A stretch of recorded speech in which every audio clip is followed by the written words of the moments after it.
grammar classes. As all you know, we are doing grammar portion. So I have taken a new topic today. It is phrases, clauses and sentences. These three words. And they are so simple. For the students, it is little bit difficult to understand or the differences between these three words.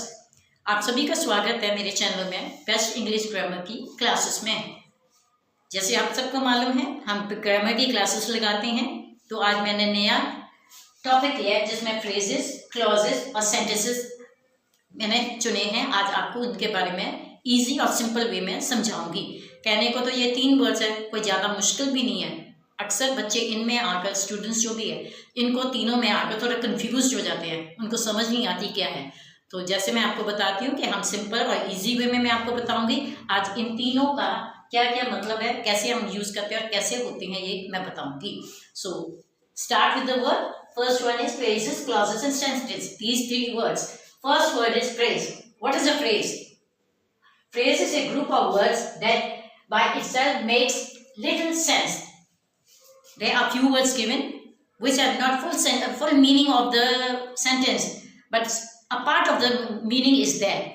So when there are few words and if they didn't make any sense, full sense, they didn't come out, it is a phrase. Just for example, in a village in the east. What is it? In a village. What is in a village? Is a well, you are living in a village or someone has come to the village or the village is very far. We have done nothing known about it. In a village only written.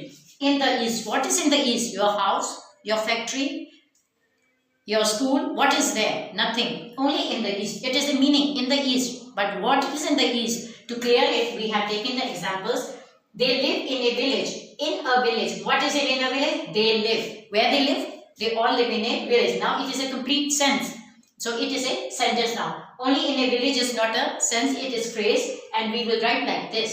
Next one is the east. What is in the east? The sun rises in the east. What rises in the east? Sun. We are talking about the sun. Now it is a full sentence and a full meaning is coming out. It is a complete sense. So just phrase is little 2 or 3 or 5 words.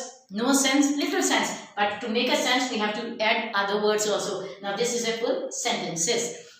हम आज शुरू करेंगे phrases, clauses और sentences के बारे में। इनमें क्या है? फ्रेज किसको बोलते हैं? Phrase is a group of words. Phrase क्या है?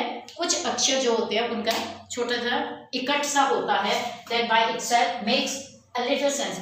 अक्षर जो 2 4 5 जो भी दिए हैं उसके साथ कुछ सेंस तो निकली, पूरी नहीं निकलती, आधी अधूरी निकलती है, थोड़ी सी ही निकलती है। जैसे इन अ विलेज, गांव में क्या है? गांव में आदमी रहता है, मैं रहती, तुम रहते हो, कुआं है या कोई आया है, कुछ भी नहीं मालूम, खाली इन विलेज, गांव में है। क्या चीज है? वो पूरी सेंस नहीं निकल रही। इन द ईस्ट, उत्तर की तरफ से जो है, ईस्ट कहाँ पे है? क्या हो रहा है उस पे? मकान है, दफ्तर है, क्या है? कुछ नहीं, खाली इन द ईस्ट। ये मालूम है कि ईस्ट पे क्या है? विलेज है। मगर इसको पूरा करने के लिए हम पूरे हिसाब में कुछ वर्ड्स जोड़ते हैं। They live in a village. वो लोग कहाँ रहते हैं? गांव में रहते हैं। गांव में कौन रहते हैं? वो लोग रहते हैं। अब ये पूरा सेंटेंस बन गया, सेंस भी निकला है, पूरा कंप्लीट भी हो गया, इसलिए इसको हम सेंटेंस कहेंगे, मगर खाली इन अ विलेज को हम फ्रेज कहेंगे। इसीलिए the sun rises in the east. सूरज कहाँ से उगता है? पूरब की तरफ से। तो हम कहेंगे पूरब की तरफ क्या है? मालूम नहीं हमें, मगर अब ये सेंस बन गया कि सूरज हमेशा पूरब की दिशा से उगता है। तो ये पूरा सेंटेंस बन गया, खाली 3 वर्ड्स के साथ वो थी। इन द ईस्ट तो है, इन द विलेज भी है, वो थोड़े थोड़े वर्ड से वो पूरा नहीं बता रहे थे, पूरा मीनिंग नहीं निकल रहा था, इसलिए हम इसको फ्रेज कहते हैं। Second word means clause. What is clauses? Clauses, a clause is a group of words that still does not make complete sense. Clause are also like that, few words are given, but from that words we can't take out the full meaning of it or full complete sense of it. Just for example, I know the cat ran away. Now I know. What you know? I don't know. You want to about what thing you want to know, or you have known it. The cat ran away. Where the cat ran away? We didn't know. Why did the cat ran away? We didn't know it. Now these words, I know the cat ran away, these are called clauses. And we have to complete the sentence. If you want a complete sentence, so we have to choose and write some words. I know where she lives. Now it is a sense. I know. What you know? With that, where she lives. Now it is a full sentence. The cat ran away. The cat ran away. Why the cat ran away? When the dog barked. When she ran away, when the dog barked at him. So she ran away. Now it is a full sentences. Only these words, I know, the cat ran away, these are called clauses. Main thing is this, the back words, a half portion of the sentence which is at the back. In a village, in the east, it is phrase. If it is come in the front, I know, the cat ran away, it is a clause. To complete both, we have to, in phrase, you have to write the front words, and in the clause, you have to complete the sentence. अब दूसरा हम देखेंगे clause. Clause किसे कहते हैं? अ clause is a group of words but still does not make complete sense. Clause में भी कुछ ही अक्षर होते हैं मगर उसके साथ भी जैसे हमारे फ्रेजेस में कोई मतलब नहीं निकल रहा था, इसी तरह इसमें भी कोई पूरा मतलब नहीं निकल रहा. जैसे आई नो, मुझे मालूम है. क्या मालूम है? कोई गया, कोई आया, किसी की शादी है, क्या मालूम? हमें नहीं मालूम. द कैट रैन अवे, बिल्ली भाग गई. क्यों भाग गई? मेरे से डर के, आपसे डर के, कुत्ते से डर के, या किसी ने डंडा मारा, क्यों भागी नहीं मालूम. खाली ये चीजें जो है इसको पूरा करने के लिए, कंप्लीट सेंस निकालने के जुड़ और भी वर्ड्स जुड़े होते हैं. I know where she lives. I know, मुझे मालूम है. क्या मालूम है? वेयर शी लिव्स, वो कहाँ रहती है, उसके पता का मुझे को मालूम है. तो I know where she lives. The cat ran away, बिल्ली भागी. क्यों? व्हेन द डॉग बार्क, क्यों भागी? उस समय भागी जब कुत्ता उस पर भौंका. कुत्ते को भौंकने के साथ वो भाग गई. द कैट, अब I know the cat ran away, ये को हम क्लॉज कहते हैं. और इसको पूरा करने के लिए हमने बीच में वर्ड्स डाले हैं. दोनों में अंतर क्या है? फ्रेज और क्लॉज में. फ्रेज में ये है जो पीछे का भाग होता है.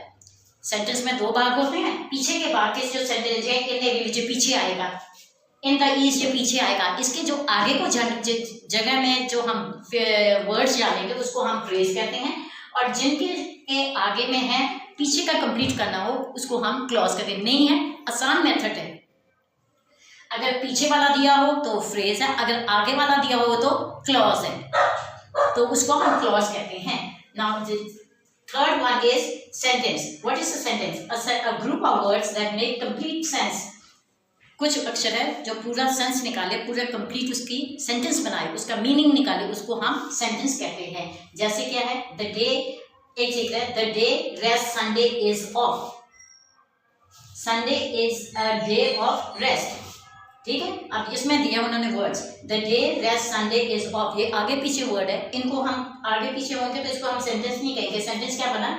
Sunday is a day of rest. हमें आराम करने के लिए संडे चाहिए. दूसरा है with stick a walk man the old. ना ये क्लॉज है, ना ये फ्रेज है, ना ये सेंटेंस है. इसको सीधा करने के लिए the old man walks with a stick. वो आदमी जो है, बूढ़ा आदमी लकड़ी के साथ चल रहा है.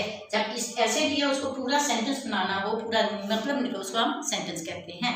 Now the last one is sentences. What are sentences? Sentences is a group of words that make complete sense. When there is a sentence, it will be, the meaning will be come out fully. The full sentence will be in complete form. Just like this, the example is the day rest Sunday is off. Now the words are in jumping. It is not a sentence, not a clause, not a phrase. You have to make it in a proper way. How will you make it? Sunday is a day of rest. Now this is a sentence because it complete meaning is coming out. Full sense is coming out. Sunday is a day of rest. Second one, with stick a walk man the old. Now this is also the words are given, but it is not proper way. It means not it is a clause, nor phrase, and nor it is a sentence. To make a sentence, we have to arrange it then. The old man walks with a stick. Now it is in a complete work. So this is sentence. The words are given. If it is not in a proper way, in a jumbled way, you have to make it in a correct way and make a full sentence. Now these are the three things: phrases, clauses, and sentences. I told you, I think, in which way I have told you. You might be have understand, not more something you have understand about the differences, clause, phrases, and sentences. Again, I am saying phrase. When the words of the half sentence, there are two parts of the sentence. If the back part is given in the village, in the east, in the back part, you have to fill the front part. It is phrase.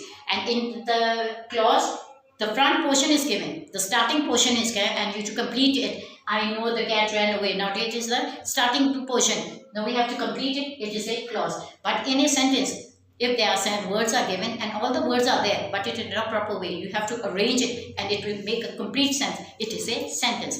अब इसी तरह से है कि हम phrase और clause और sentence को मैंने तीनों में बता रहा आसान तरीके से। अब फिर एक बार बता रही हूँ, ज़्यादा नहीं, कुछ समझ आया होगा, अगर नहीं है तो अच्छी तरह से इतनी बात समझ लीजिए। फ्रेज किसको कहते हैं? जिसके सेंटेंस के दो भाग होते हैं, आगे का और पीछे का। तो अगर पीछे वाले दिए हुए in a village in the east means पीछे वाला भाग है, जो उसका आगे का हमने कंप्लीट कर लिया उसको हम फ्रेज कहते हैं, पीछे वाले भाग को। अगर क्लॉज किसको कहते हैं? क्लॉज में वो जो आगे का पोर्शन दिया हो, स्टार्टिंग पोर्शन दिया हो और उसको हमने कंप्लीट करना है। जैसे I know the cat ran away, आगे का पोर्शन दिया हो जिसको हमने कंप्लीट करना है, उसको क्लॉज कहते हैं। सेंटेंस किसको बोलते हैं? वर्ड्स सब दिए हुए उसको प्रॉपर वे में नहीं लिखा हो, उसको अच्छी तरह से लिखकर उसका पूरा मीनिंग निकालना हो सेंटेंस में वर्ड्स का, तो उसको हम सेंटेंस कहते हैं। ये तीन चीजें फ्रेजेस, क्लॉजेस एंड सेंटेंसेस। मेरे ख्याल में कुछ तो आपको समझ आई होगी, कुछ आपकी डिफिकल्टी भी दूर हुई होगी। अगर आपको मेरा ये चैप्टर अच्छा लगा हुआ, टॉपिक अच्छा लगा, तो please subscribe it, like it, comment it and subscribe my channel. This is the 3 things I have told you. If you have liked it, you have learned something from it. If you like it, then please like it, comment it and share my channel. Thank you very much.